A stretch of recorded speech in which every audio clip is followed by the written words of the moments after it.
The Independent Subway, founded in 1921, was the third company introduced to the New York City subway network. Its plan was to directly compete with the BMT and IRT, whilst also removing elevated structures and replacing them with underground subways. In this video, I will go over the history and what we can learn from the IND.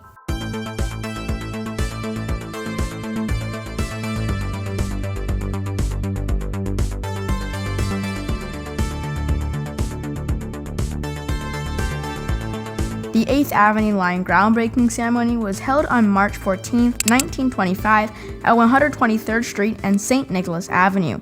This was the first line the IND had ever started construction on, and it wouldn't be the last. Construction of the line took 7 years and was completed in 1932. The first segment ran from Inwood 207th Street to Chambers Street World Trade Center, along with the Queens Boulevard line up to Roosevelt Avenue.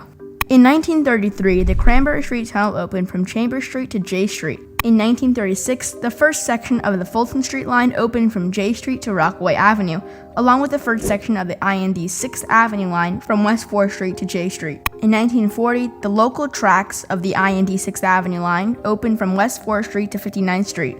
The reason only the local tracks were constructed at first was due to the path trackage. In 1946, the final section of the Fulton Street line opened, extending the line to East New York, now Broadway Junction. Station lengths were generally 600 feet, with provisions of up to 660 feet if the need for 11-car trains arise, which did happen.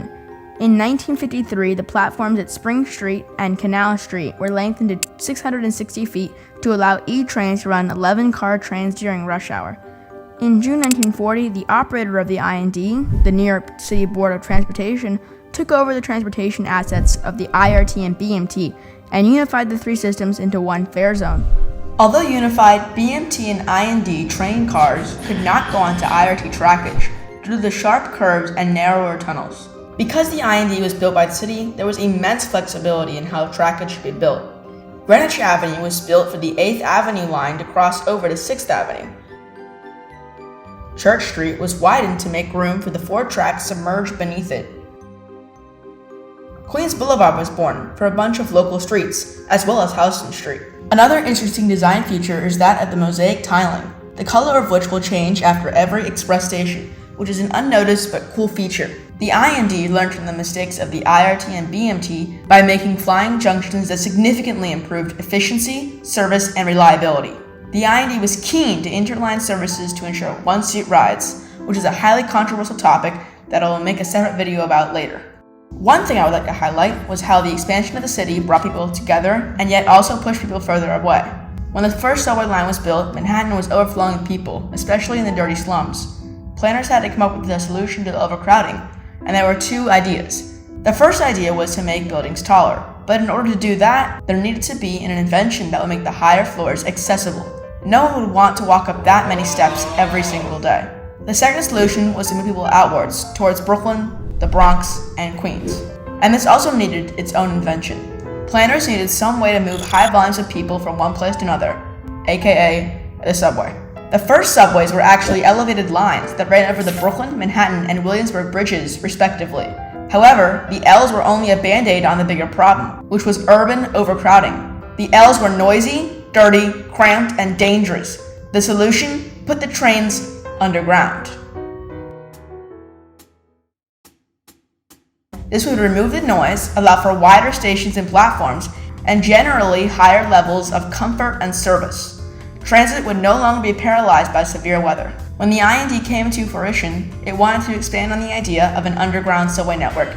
It wanted to future-proof itself by constructing provisions for later expansion, not cutting corners when it came to building junctions. I'm looking at you, 4750th Streets. The IND built tracks with very wide curves to allow trains to turn at higher speeds, made extremely large stations and platforms, and also built redundancy into its system, such as Fulton Street on the G and Lafayette Avenue on the C. One final thing I would like to cover is that the independent subway is not exempt from criticism when examining its impact on racial equality. During its construction in the early 20th century, decisions were made that disproportionately affected communities of color. For example, neighborhoods with predominantly African American or immigrant population often faced displacement and demolition to make way for subway lines, while wealthier, predominantly white neighborhoods were spared such disruptions. Furthermore, the development of the subway lines was strategically planned to avoid areas deemed undesirable by city officials, which often coincided with low-income neighborhoods with significant minority populations. These practices resulted in limited access to transportation for marginalized communities, perpetuating existing racial and socioeconomic disparities. It is crucial to acknowledge and learn from these historical injustices as we work towards creating a more equitable and inclusive public transportation system for all. That concludes this video. Please like and subscribe for more content like this, and have a great day.